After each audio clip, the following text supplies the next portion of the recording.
Hello friends, welcome back to my channel. मैं हूं आपकी फ्रेंड वर्षा। फ्रेंड्स, आज की इस वीडियो में हम बात करेंगे बीएड एंट्रेंस एग्जाम के हिंदी के प्रीवियस क्वेश्चंस की। फ्रेंड्स, इन क्वेश्चंस में हम वो सभी इंपॉर्टेंट क्वेश्चंस को डिस्कस करेंगे जो कि फ्रिक्वेंटली पूछे जाते हैं।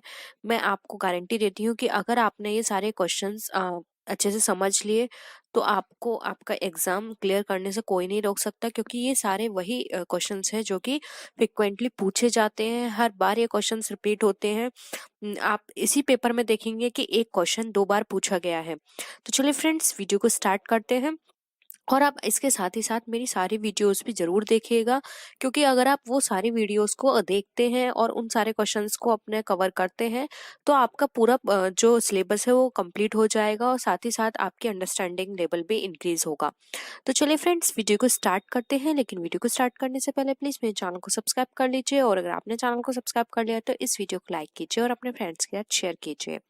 चलिए फ्रेंड्स, फर्स्ट क्वेश्चन स्टार्ट करते हैं। फर्स्ट क्वेश्चन है, हिंदी भाषा का कौन सा रूप मानक हिंदी के रूप में स्वीकार किया गया है? ऑप्शंस है यहाँ पे पूर्वी हिंदी, पहाड़ी हिंदी, खड़ी बोली या फिर पश्चिमी हिंदी। तो फ्रेंड्स, अगर हम बात करें हिंदी भाषा के रूप में जो मानक हिंदी के रूप में हमें स्वीकार किया गया है तो वो है हमारा खड़ी बोली। तो ऑप्शन सी यहाँ पे हमारा राइट आंसर है। खड़ी बोली से ही हमारे हिंदी भाषा जो है मानक हिंदी के रूप में उसको स्वीकार किया गया है। नेक्स्ट क्वेश्चन पे आते हैं। हिंदी की कितनी उपभाषाएं हैं? 3, 4, 5 या 6? तो फ्रेंड्स, अगर हम बात करें हिंदी की उपभाषाओं की तो हिंदी की उपभाषाएं 5 होती हैं। तो ऑप्शन सी यहाँ पे राइट आंसर है। अगर फ्रेंड्स आप नोट करना चाहते हैं तो आप नोट भी कर सकते हैं वो 5 उपभाषाएं कौन सी हैं। तो फ्रेंड्स, 5 उपभाषाओं में पहली है राजस्थानी हिंदी, दूसरी है पश्चिमी हिंदी, तीसरी है पूर्वी हिंदी, चौथी है बिहारी हिंदी और पांचवी है पहाड़ी हिंदी। तो ये ये हिंदी की 5 उपभाषाएं हैं। मैं अगेन रिपीट कर रही हूँ। फर्स्ट है राजस्थानी हिंदी, सेकंड है पश्चिमी हिंदी, थर्ड है पूर्वी हिंदी, फोर्थ है बिहारी हिंदी और फिफ्थ है पहाड़ी हिंदी। तो ये 5 उपभाषाएं हैं हिंदी की। तो आई होप ये क्वेश्चन क्लियर होगा। ऑप्शन सी यहाँ पे राइट आंसर है। नेक्स्ट क्वेश्चन पे आते हैं। संविधान के अनुच्छेद 344 ए के अनुपालन में भारत के राष्ट्रपति ने राजभाषा आयोग का गठन कब किया था? तो फ्रेंड्स, यहाँ पे आपको बताना है राजभाषा आयोग का गठन किया गया था, तो वो आपको यहाँ पे सन बताना है। 1960 में, 1955 में, 1965 में या फिर 1970 में।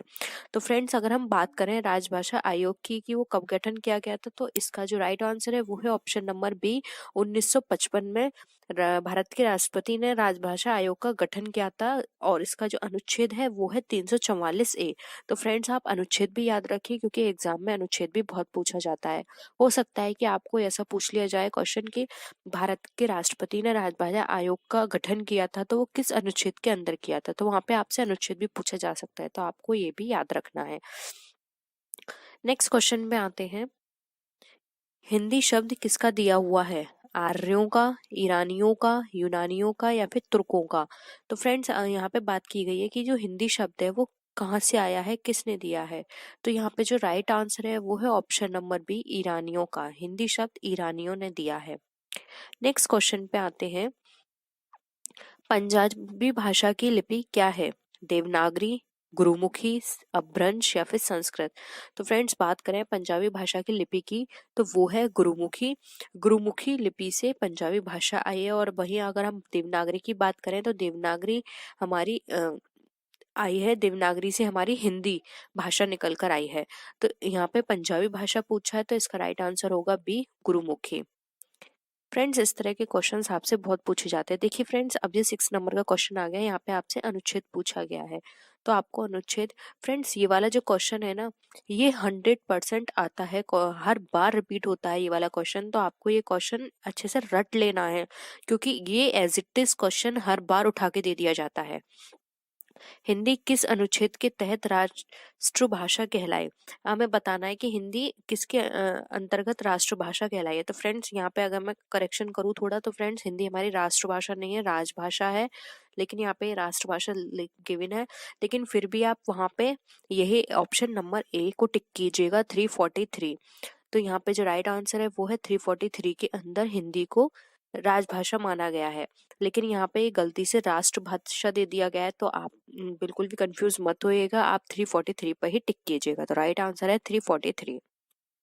नेक्स्ट क्वेश्चन पे आते हैं, हिंदी भाषा को राजभाषा कब घोषित किया गया। अब यहाँ पे बताना है कि आपने पहले ऊपर अनुच्छेद की बात की, अब यहाँ पे पूछा गया है वो डेट एंड सन कौन सा था। तो फ्रेंड्स डेट है 14 सितंबर 1949, 26 जनवरी 1950, 15 अगस्त 1947 या फिर 11 सितंबर 1955। तो फ्रेंड्स यहाँ पे हमें बताना है कि राजभाषा कब घोषित की गई थी। तो फ्रेंड्स वो जो टाइम पीरियड था वो था 14 सितंबर 1949। तो ऑप्शन ए यहाँ पे आपका राइट आंसर है। आई होप आपको सारे क्वेश्चंस फ्रेंड्स क्लियर हो रहे होंगे।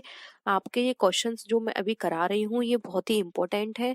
आप प्लीज इस वीडियो को लास्ट तक देखिएगा और ये सारे क्वेश्चंस जो भी मैं यहाँ पे डिस्कस कर रही हूँ आपको वो अच्छे से याद करने हैं, क्योंकि ये क्वेश्चंस आपके डेफिनेटली आपके एग्जाम में जरूर फंसेंगे। नेक्स्ट है, संस्कृत भाषा के पहले कौन सी भाषा थी। पाली, मगधी, प्राकृत या फिर हिंदी। तो फ्रेंड्स अगर हम बात करें संस्कृत भाषा के पहले कौन सी भाषा थी, तो फ्रेंड्स वो थी यहाँ पर हमारी प्राकृत भाषा। तो ऑप्शन सी यहाँ पे हमारा राइट आंसर है। नेक्स्ट क्वेश्चन पे आते हैं, हिंदी की उत्पत्ति किस भाषा से हुई है। लौकिक संस्कृत से, वैदिक संस्कृत से, शॉर्टसेनी अपभ्रंश है या फिर ये मगधी। तो फ्रेंड्स अगर हम बात करें हिंदी की उत्पत्ति की, तो हिंदी की उत्पत्ति हुई थी शॉर्टसेनी अपभ्रंश भाषा से। तो यहाँ पे ऑप्शन सी यहाँ पे राइट आंसर है। नेक्स्ट क्वेश्चन पे आते हैं, अरबी भाषा का कौन सा शब्द है। यानी कि आपको यहाँ 4 ऑप्शंस दिए हैं, इसमें से बताना है अरबी भाषा का कौन सा है। नमाज, दीदार, गुनाह या फिर गवाह। तो फ्रेंड्स बात करें अरबी भाषा की, तो गुनाह अरबी भाषा का शब्द है। तो ऑप्शन सी यहाँ पे राइट आंसर है। फ्रेंड्स यहाँ पे अब आपको बताना है 11 क्वेश्चन में सरस्वती पत्रिका के संपादक कौन है। फ्रेंड्स ये पत्रिका भी बहुत इंपॉर्टेंट है, ये क्वेश्चन बहुत पूछा जाता है, सरस्वती पत्रिका के संपादक कौन है। तो ये भी आपको अच्छे से याद करना है। ऑप्शंस है श्याम सुंदर दास, महावीर प्रसाद द्विवेदी, रामचंद्र शुक्ल या फिर प्रताप नारायण मिश्र। तो फ्रेंड्स यहाँ पर जो इसका राइट आंसर है वो है option number B, Mahavir Prasad Dwivedi. तो ऑप्शन बी राइट आंसर है। नेक्स्ट क्वेश्चन पे आते हैं, रिक्शा किस शब्द भाषा का शब्द है। चीनी, रूसी, जापानी या फिर जर्मनी। तो फ्रेंड्स अगर हम बात करें रिक्शा शब्द की किस भाषा से लिया गया है, तो ये लिया गया है जापानी से। तो ऑप्शन सी यहाँ पे राइट आंसर है। नेक्स्ट क्वेश्चन है, अंग्रेजी शब्द ड्राफ्टिंग का भारत सरकार द्वारा स्वीकृत हिंदी अनुवाद होगा। टिप्पण, आरोपण, प्रस्ताव या फिर प्रारूपण। तो फ्रेंड्स अगर हम अंग्रेजी शब्द जो ड्राफ्टिंग होता है भारत सरकार द्वारा स्वीकृत हिंदी अनुवाद करें इसका, तो भारत सरकार में इसको ज्यादा जो हम अगर भारत सरकार के किसी भी डॉक्यूमेंट को देखें तो वहां पर जो वर्ड यूज किया जाता है, अनुवाद यूज किया जाता है, वो होता है प्रारूपण। तो ऑप्शन डी यहाँ पे राइट आंसर है। फ्रेंड्स हम आपके एग्जाम से पहले पहले आपको वो सभी क्वेश्चंस करवा देंगे, उन सभी वीडियो को अपनी क्लास में लेकर आएंगे जो कि सबसे ज़्यादा एक्सपेक्टेड है और जो बहुत ही इम्पोर्टेंट है और जो हर बार पूछी जाती हैं। तो आप हर वीडियो को जरूर देखिएगा, क्योंकि अगर आपने एक भी वीडियो मिस कर दी तो हो सकता है कि वहां पर हम वो वाला क्वेश्चंस करा दें जो आपके एग्जाम में आए। तो आपको सभी वीडियोस को देखना है और अपने फ्रेंड्स के साथ भी शेयर करना है। नेक्स्ट क्वेश्चन पे आते हैं, शब्द किसे कहते हैं। एक या एक से अधिक सार्थक वर्ण समूह को, या फिर एक या एक से अधिक वर्णों के मेल को, ध्वनि की छोटी इकाई को, या फिर भाषा की सबसे छोटी इकाई को। तो फ्रेंड्स शब्द किसे कहते हैं इससे पहले हम थोड़ी सी रिवीजन कर लेते हैं। तो फ्रेंड्स ध्वनि भाषा की सबसे छोटी जो इकाई होती है उसे वर्ण कहा जाता है। वर्ण का अपना कोई भी अर्थ नहीं होता है, वर्णों के संयोग से जिस सार्थक वर्ण समूह या ध्वनि शब्द समूह की सृष्टि होती है उसे हम शब्द कहते हैं। तो यहाँ पे हमसे शब्द पूछा गया है। तो फ्रेंड्स अगर हम इसके अकॉर्डिंग बात करें तो एक या एक से अधिक सार्थक वर्ण हमारे के समूह को भी हम शब्द ही कहेंगे। तो यहाँ पे ऑप्शन ए हमारा क्या होगा, राइट आंसर होगा। नेक्स्ट क्वेश्चन पे आते हैं, महाराष्ट्र में किस भाषा का प्रयोग अधिक होता है। अंग्रेजी, हिंदी, मराठी या फिर मैथिली। तो फ्रेंड्स बात करें महाराष्ट्र में भाषा जो सबसे ज्यादा यूज की जाती है तो वो है मराठी भाषा, सबसे ज्यादा वहाँ पे मराठी भाषा बोली जाती है। नेक्स्ट क्वेश्चन पे आते हैं, हिंदी भाषा के कितने राज्यों की राजकीय भाषा है? यानी हिंदी भारत के हमें बताने हैं कितने राज्यों की भाषा राजकीय भाषा है। तो यहाँ पर अगर हम बात करें ऑप्शंस की तो ऑप्शंस है 9, 10, 13 या फिर 15। तो फ्रेंड्स यहाँ पे 10 राज्यों की भाषा राजकीय भाषा हिंदी है। तो ऑप्शन बी राइट आंसर है। देखिए फ्रेंड 17 नंबर का क्वेश्चन अगेन हमारा रिपीट हुआ है, लेकिन यहाँ पे क्वेश्चन सही दिया है। संविधान के किस अनुच्छेद में हिंदी को राजभाषा माना गया है? ऑप्शन है अनुच्छेद 343, अनुच्छेद 352, अनुच्छेद 356 या फिर अनुच्छेद 370। तो फ्रेंड्स अगर हम बात करें यहाँ पे, अभी हमने ये क्वेश्चंस डिस्कस किया था, तो आपको आंख बंद करके बस यहाँ पे टिक लगा देना है 343। तो ऑप्शन ए यहाँ पे आपका राइट आंसर है। ये क्वेश्चंस हर बार पूछा जाता है फ्रेंड्स, बहुत ही इंपॉर्टेंट क्वेश्चन है, मैं आपसे बार बार बोल रही हूँ, आप इस क्वेश्चन को लेके बिल्कुल कंफ्यूज मत होइएगा। नेक्स्ट क्वेश्चन पे आते हैं, किसने कहा था कि शब्द की ज्योति ना जली होगी तो विश्व अंधकार में होता? तो फ्रेंड्स अगर हम ऑप्शंस की बात करें तो ऑप्शंस है महर्षि दंडी, आचार्य शुक्ल, भरत मुनि या फिर आचार्य द्विवेदी। तो फ्रेंड शब्द की ज्योति ना जली होती तो विश्व अंधकार में होता, अगर हम इस स्टेटमेंट की बात करें तो फ्रेंड्स ये स्टेटमेंट दिया था महर्षि दंडी ने। तो ऑप्शन ए यहाँ पे राइट आंसर है। नेक्स्ट है, पाणिनि की रचना का नाम क्या है? वेदांग ज्योतिष, अष्टाध्यायी, अर्थशास्त्र या फिर नाट्यशास्त्र। तो फ्रेंड्स अगर हम बात करें पाणिनि की, तो पाणिनि की जो रचना है वो थी अष्टाध्यायी। और फ्रेंड्स अर्थशास्त्र में पता ही है कि अर्थशास्त्र किसने लिखी थी, वो लिखी थी कौटिल्य ने। तो ये कुछ फेमस है जो हर बार पूछी जाती हैं। तो अगर आप इन ऑप्शंस के अकॉर्डिंग भी इनके नाम याद कर लेंगे, जैसे कि वेदांग ज्योतिष आप देख सकते हैं किसकी है, नाट्यशास्त्र देख सकते हैं किसकी है, तो ये कुछ ऐसी हैं जो कि हर बार पूछी जाती हैं। अष्टाध्यायी, अर्थशास्त्र, नाट्यशास्त्र, ये हर बार पूछी जाती हैं क्योंकि ये बहुत ही इंपॉर्टेंट होती हैं और हर बार क्वेश्चंस घुमा फिरा के इन्हीं से ही होता है। तो आपको ये अच्छे से याद करनी है। तो ऑप्शन यहाँ पे बी यहाँ पे इसका राइट आंसर है।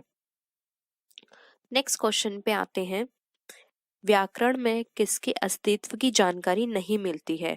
तो फ्रेंड्स अगर हम बात करें अस्तित्व की कि किसकी नहीं मिलती है तो वो है ऑप्शंस में ध्वनि, शब्द, वाक्य या फिर लिपि। तो फ्रेंड्स अगर हम बात करें कि यहाँ पे व्याकरण में हमें किसके अस्तित्व की जानकारी नहीं मिलती है तो वो है यहाँ पर हमारी लिपि की। लिपि की किसी भी तरह के अस्तित्व की कोई भी जानकारी हमें व्याकरण में नहीं मिलती है। तो ऑप्शन डी यहाँ पे हमारा राइट आंसर है।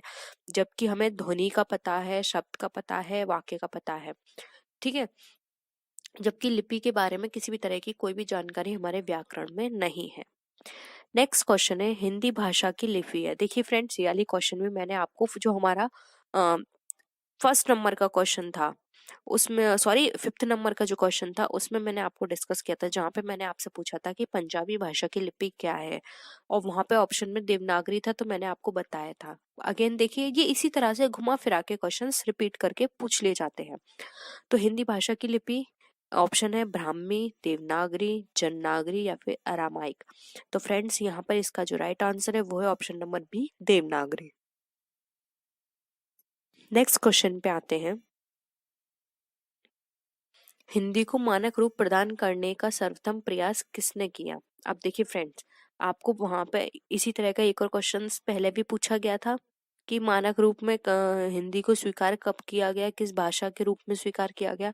तो इस तरह की जो इस हिस्ट्री बेस कुछ इम्पोर्टेंट क्वेश्चंस हैं वो हमेशा या तो क्वेश्चंस जो होंगे उनको ऑप्शंस में बना दिया जाएगा या फिर जो ऑप्शंस होंगे उनको क्वेश्चंस में बना दिया जाएगा। तो इस तरह से घुमा फिरा के हर बार वही क्वेश्चंस पूछे जाते हैं। ऑप्शंस है किशोरीदास बाजपेयी, किशोरीलाल गोस्वामी, स्वाम सुंदर दास या फिर डॉक्टर नगेन। तो फ्रेंड्स अगर हम बात करें हिंदी को मानक रूप प्रदान करने की कि वो किसने कह दिया था, तो वो थे किशोरी दास वाजपेयी। तो ऑप्शन ए यहाँ पे राइट आंसर है। नेक्स्ट क्वेश्चन पे आते हैं, स्वामी दयानंद सरस्वती ने किसकी रचना हिंदी भाषा में की है? योग वशिष्ठ की, सुधा सागर की, सत्यार्थ प्रकाश की या फिर वेदांत धर्म की। तो फ्रेंड्स अगर हम बात करें स्वामी दयानंद सरस्वती की कि इनकी रचना हिंदी भाषा में कौन सी थी, तो वो थी सत्यार्थ प्रकाश। ऑप्शन सी यहाँ पे राइट आंसर है। नेक्स्ट क्वेश्चन पे आते हैं। फ्रेंड्स किसी भी तरह का आपको डाउट लग रहा हो इन क्वेश्चंस में तो आप प्लीज कमेंट सेक्शन में जरूर बताइएगा। नेक्स्ट है, कन्नौजी हिंदी की किस उपभाषा की एक बोली है? पूर्वी हिंदी, पश्चिमी हिंदी, राजस्थानी हिंदी या फिर पहाड़ी हिंदी। अब देखिए फ्रेंड्स, पूर्वी, पश्चिमी, राजस्थानी और पहाड़ी ये सारे क्या हैं? आपको मैंने ये भी क्वेश्चन अभी बताया था कि 5 उपभाषाएं, तो ये 4 जो ऑप्शन है ये उपभाषाएं हैं हिंदी की। तो आपको यहाँ पे कन्नौजी बताना है, तो इसका राइट आंसर होगा बी, पश्चिमी हिंदी। नेक्स्ट क्वेश्चन पे आते हैं। निम्न में से कौन बिहारी हिंदी की बोली है? बुंदेली, मगही, हड़ौती या फिर अवधी। तो फ्रेंड्स बिहारी हिंदी की बोली की बात करें तो वो है मगही, तो ऑप्शन बी यहाँ पे राइट आंसर है। नेक्स्ट क्वेश्चन है, भाषा का आरंभ होता है ध्वनि से, अर्थ से, शब्द से या फिर वाक्य से। तो फ्रेंड्स अगर हम बात करें भाषा के आरंभ की, तो उसके लिए ध्वनि का होना बहुत ही जरूरी है, क्योंकि ध्वनि ध्वनि नहीं होगी तो हम शब्द नहीं बोल पाएंगे, और शब्द के बिना हमारा वाक्य और उसका अर्थ से भी कोई तात्पर्य नहीं है। तो अगर हम आरंभ की बात करें तो सबसे पहले आएगी ध्वनि, तो ऑप्शन ए यहाँ पे हमारा राइट आंसर है। नेक्स्ट क्वेश्चन पे आते हैं। भाषा के प्रमुख अवयव हैं। तो फ्रेंड्स ये वाला क्वेश्चन भी बहुत बार रिपीट होता है। आपको यहाँ पे क्या है बताना है कि कौन सा यहाँ पे ऑप्शन सही अरेंजमेंट दिया हुआ है। वर्ण, शब्द, पद या वाक्य, वर्ण, शब्द, अनुच्छेद या वाक्य, शब्द, वाक्य, वर्ण या विचार, या फिर वर्ण, शब्द, वाक्य या भाषण। तो फ्रेंड्स सबसे पहले देखिए क्या आता है। अगर हम भाषा की बात करें तो वर्ण आता है, तो देखिए वर्ण हमारा 3 में है, सी में नहीं है, तो ऑप्शन सी कट गया। वर्ण के बाद क्या आता है? शब्द। तो देखिए 3 ऑप्शन में सेकंड नंबर पे शब्द है, यानी कि वो भी ठीक है। फिर आता है देखिए फ्रेंड्स फोर्थ ऑप्शन में क्या दे रखा है? वाक्य। थर्ड ऑप्शन पे तो गलत है, तो डायरेक्ट वाक्य नहीं आ सकता और अनुच्छेद भी नहीं आ सकता। इसके बाद क्या आएगा? पद। पद के बाद आएगा वाक्य, तो ऑप्शन ए यहाँ पे हमारा राइट आंसर है। तो आप इसको ऐसे याद रखिए, वर्ण, शब्द, पद और वाक्य, ये यहाँ पे इसका राइट आंसर है। तो ऑप्शन ए यहाँ पे करेक्ट है। आप ये जो सीक्वेंस है इसको अच्छे से याद रखिए। नेक्स्ट क्वेश्चन पे आते हैं। भाषा का निर्माण होता है अमूर्त ध्वनियों से, मूक संकेतों से, व्यक्त ध्वनियों से या फिर आंखों से। तो फ्रेंड्स अगर हम बात करें भाषा के निर्माण होने की, तो वो होता है व्यक्त ध्वनियों से, तो ऑप्शन सी यहाँ पे राइट आंसर है। अमूर्त ध्वनि से नहीं कर सकते, सिर्फ मूक संकेतों से हम भाषा का निर्माण नहीं कर सकते और ना ही आंखों से कर सकते हैं। उसके लिए हमें व्यक्त ध्वनि, जो हमारे हाव भाव को व्यक्त करें, उनका होना बहुत इंपॉर्टेंट है, तो ऑप्शन सी यहाँ पे राइट आंसर है। नेक्स्ट है, भाषा की सार्थक लघुत्तम इकाई है ध्वनि, शब्द, वाक्य या फिर संयुक्त वाक्य। तो फ्रेंड्स यहाँ पे जो इसका राइट आंसर है वो है ऑप्शन नंबर ए, वो है ध्वनि। तो आई होप आपको क्वेश्चंस क्लियर हो रहे होंगे। नेक्स्ट क्वेश्चन पे आते हैं। अशोक के शिलालेख ब्राह्मी लिपि तथा किस भाषा में उत्कीर्ण है? संस्कृत, पाली, प्राकृत या फिर हिंदी।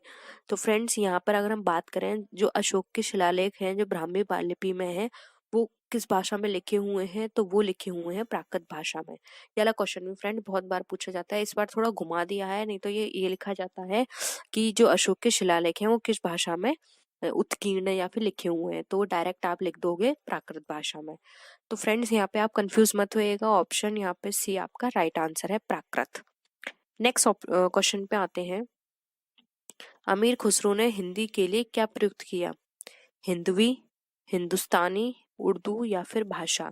तो फ्रेंड्स अगर हम बात करें अमीर खुसरो की, उन्होंने हिंदी के लिए क्या यूज किया, तो उन्होंने हिंदी के लिए जो यूज किया था शब्द वो था हिंदवी, तो ऑप्शन ए यहाँ पे राइट आंसर है।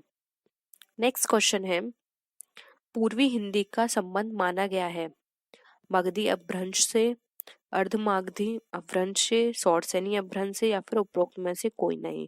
तो फ्रेंड्स जो पूर्वी हिंदी का संबंध माना गया है, तो वो माना गया है अर्धमागधी अपभ्रंश से, तो ऑप्शन बी यहाँ पे राइट आंसर है। नेक्स्ट क्वेश्चन पे आते हैं। हिंदी की कितनी बोलियां हैं? 20, 18, 15 या फिर 17। तो फ्रेंड्स अगर हम बात करें हिंदी की बोलियों की, तो फ्रेंड्स हिंदी की जो बोलियां हैं वो हैं 18, जिसमें से मैं आपको कुछ एग्जाम्पल्स बता देती हूँ, जैसे कि राजस्थानी, मारवाड़ी, सिंधी, ब्रजभाषा, खड़ी बोली, हरियाणवी, कौरबी, बुंदेली, कन्नौजी, छत्तीसगढ़ी, भोजपुरी, मगही, मैथिली, गढ़वाली, कुमाऊनी, अवधी। मोस्टली मैंने आपको यहाँ पे बता दी हैं, तो ये टोटल 18 हैं।